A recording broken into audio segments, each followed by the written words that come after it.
Good morning everyone.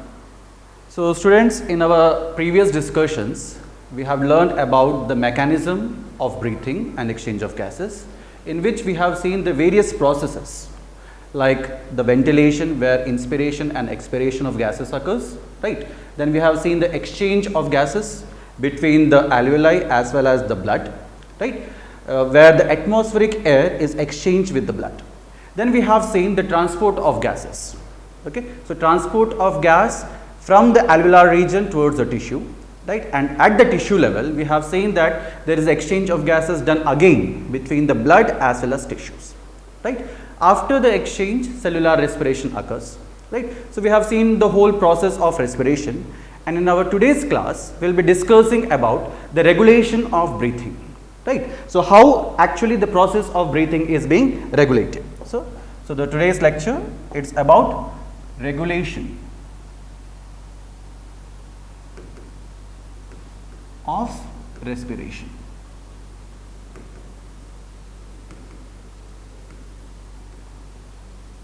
See, this regulation of respiration, it is done by various methods. For example, first we have the respiratory rhythm center, right? So the respiratory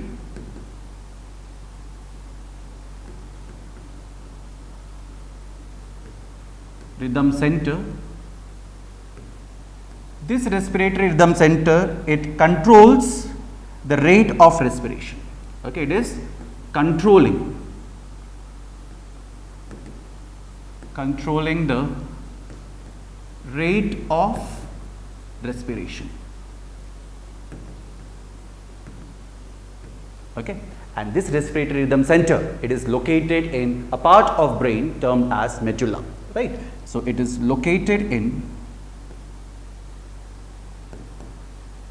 medulla.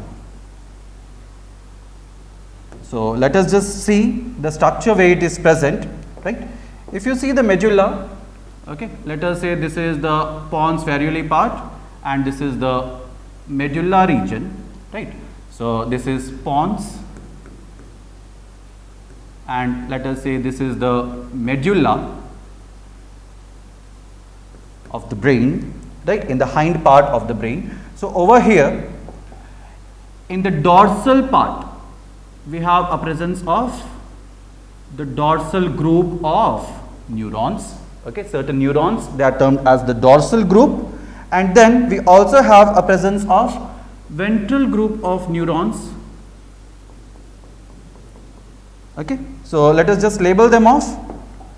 This is termed as the dorsal respiratory group.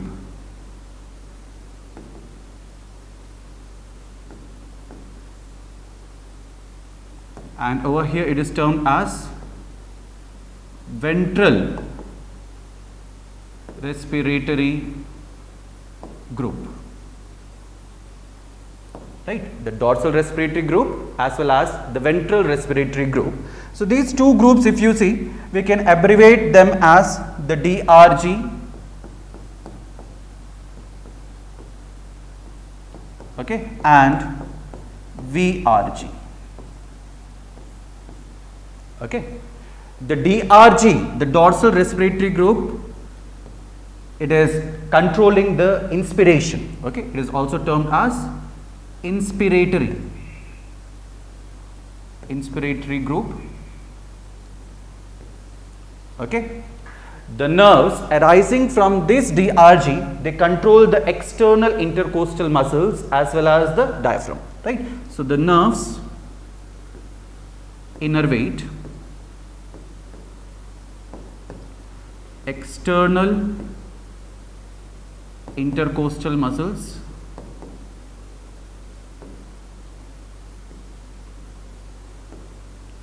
and phrenic muscles.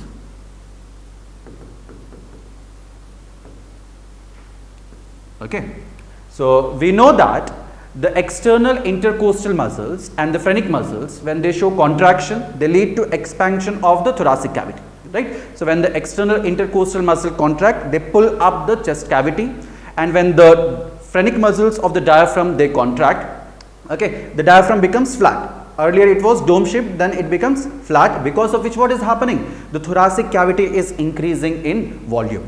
Okay, as the thoracic volume increases, okay, it leads to what? It leads to inspiration.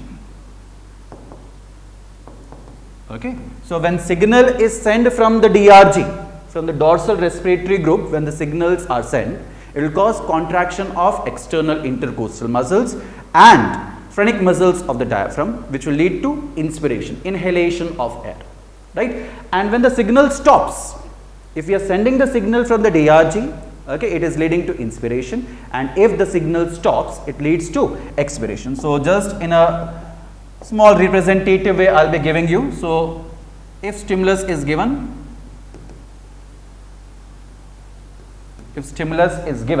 okay, we can say inspiration. Okay, so this is one aspect. If from the DRG stimulus stops, when the stimulus stops, okay, it leads to what? Expiration.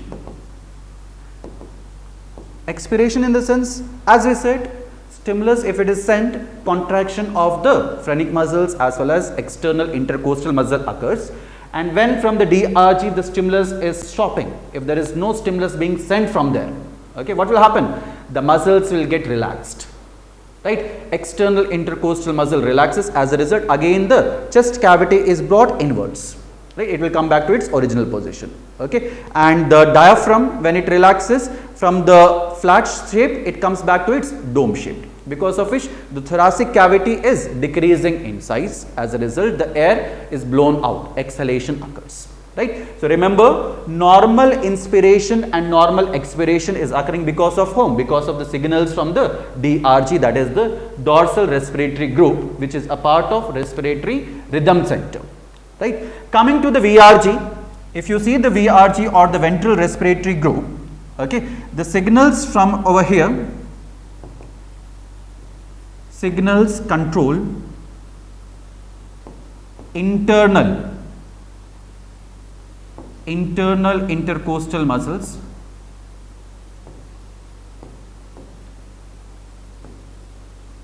okay, and abdominal muscles. These muscles, we can call them as what? We can call them as accessory muscles of respiration, right? So if signal is sent from the VRG, the ventral respiratory group, if signals are sent, it will lead to contraction of internal intercostal muscles. So internal intercostal muscles are present on the inner side of the rib cage, right? They will pull the thoracic cage inwards, because of which there is further decrease in the size of thoracic cavity, okay? And when the abdominal muscles contract, they will push the contents of your abdomen upwards, right? You would have seen, students, when we try to forcefully breathe out, if someone asks you to forcefully breathe out the air, what will happen? You will feel a pressure on your chest cavity. There will be more pressure created on the chest, as well as more pressure will be created in the abdominal area, because the abdominal muscles as well as the thoracic cavity is decreasing in size. As a result, forceful expiration will occur, right? So VRG, it is related to forceful expiration, okay? Normal inspiration, normal expiration is with respect to DRG. Forceful expiration is with respect to the VRG or the ventral respiratory group, okay? And both of them together, this DRG and VRG together, they form what? Respiratory rhythm center.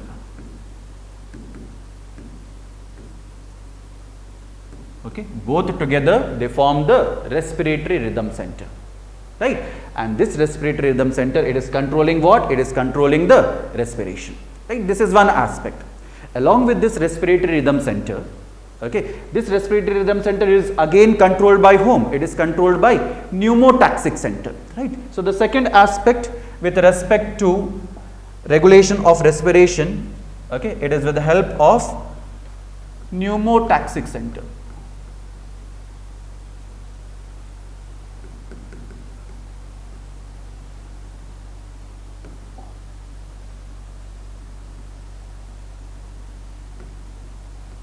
pneumotaxic center. So this pneumotaxic center, if you see, we can say it moderates. Okay, remember it is not controlling, rather it is moderating the process of respiration. So moderation of the process of respiration is done by whom? Pneumotaxic center. And where is this pneumotaxic center located? It is located in pons. In the pons area of the brain, the pneumotaxic center is located, right? And we also call this pneumotaxic center as the switch off point, also called as switch off point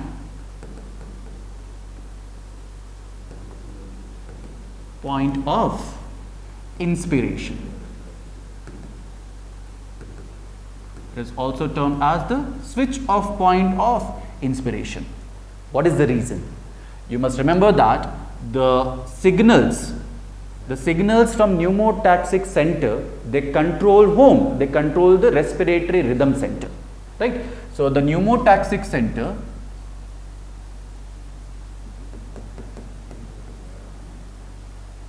controls respiratory rhythm center. RC, I am writing it for respiratory rhythm center. How it is controlling? Let us see that. One point we will take over here.